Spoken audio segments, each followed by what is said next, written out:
So what I shared with Kyle was my very first encounter with the divine, you could say. Prior to that, I was like 19 years old. Prior to that, I had no real, I never had a belief in God. My parents weren't religious. And I just sort of like went around kind of as an atheist, honestly, just because I never was proven otherwise. And anyway, this is where I get kind of vulnerable. I was a drug addict at the time, a heroin addict. Not going into the why that all unfolded, but at that time in my life, I was a straight up hardcore junkie. And I was in rehab for like the third or fourth time in like a 6-month span. And I was like so frustrated with myself because I didn't want to be like that, but I couldn't stay clean. And anyway, I was in rehab and it was my first day on that particular occasion. And I was really getting sick. When you come off of the type of drugs I was doing, you get extremely sick. They call it dope sick, withdrawal symptoms. And I was just miserable physically. And I just got done with our last, like they call them didactics, where there's like these lectures. And the last one, there's this dude named Marty. And he was like this really like Bible thumping, like super Jesus, jumping for Jesus kind of guy, we would call him. And he was like, God told me this, God told me that. And I was like so annoyed because I was feeling so miserable and I felt so abandoned by this idea of God. So I was arguing with Marty. I was miserable. I was like this cynical little punk kid. And anyway, I left the didactic all like hunched over, nose running, and went back to my little room, my little like room with basically just a bed.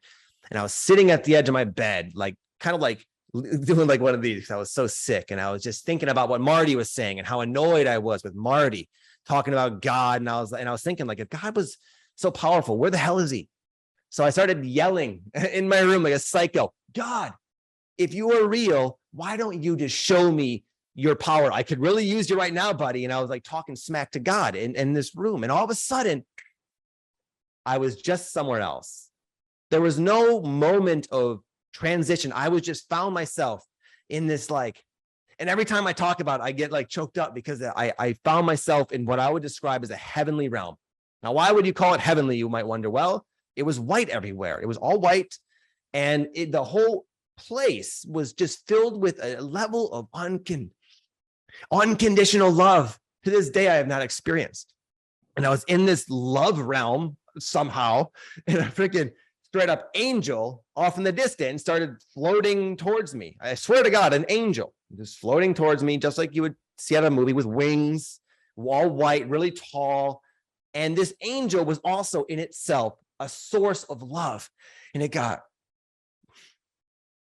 closer and closer, and it finally wrapped its like wings around me. And I felt like just enveloped in a purity of love I can only sort of recollect to the best of my ability. It was so real, so divine. And anyway, there was more to the experience without getting into all these details. But anyway, I found myself like waking up out of that. And I found myself like in my rehab bed, and I like gasped. I was like, and initially I was like, what the hell is that? And number two, how the hell did I sleep? Because when you're coming off of drugs, you don't sleep for like weeks. And I somehow was out all night. And I woke up and I wrote that dream down, man, because it was so like profound. And ever since then, I've always known that there is a heaven, a God, whatever you want to call it. Something like that really does exist, at least for me, because I experienced it. Wow. That's kind of what I was saying. I love that is just amazing. And I love your vulnerability. I love how you shared that, and nothing but love as you're talking about what you were going through before that too. Like, we need to hold that space for that kind of thing. And that this energy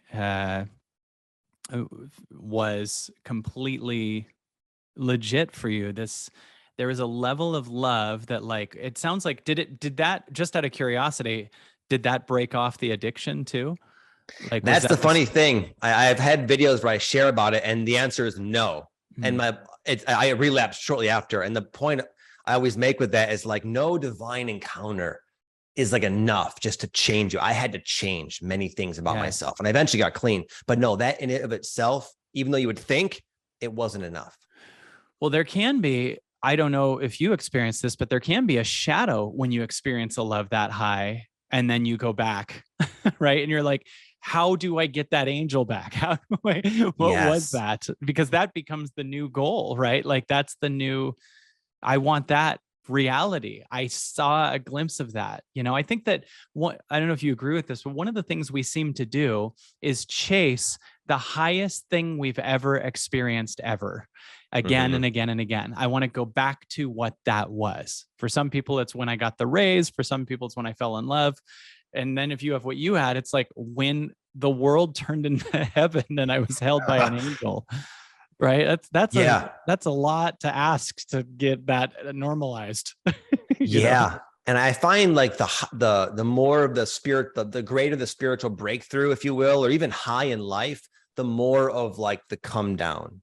And I've come to kind of accept that as a necessary part of integrating rather than just chase, the next breakthrough, which I've done at times in my life as well. But yeah, there was a huge come down, and I agree that seems to be a phenomenon that occurs after a big breakthrough in life.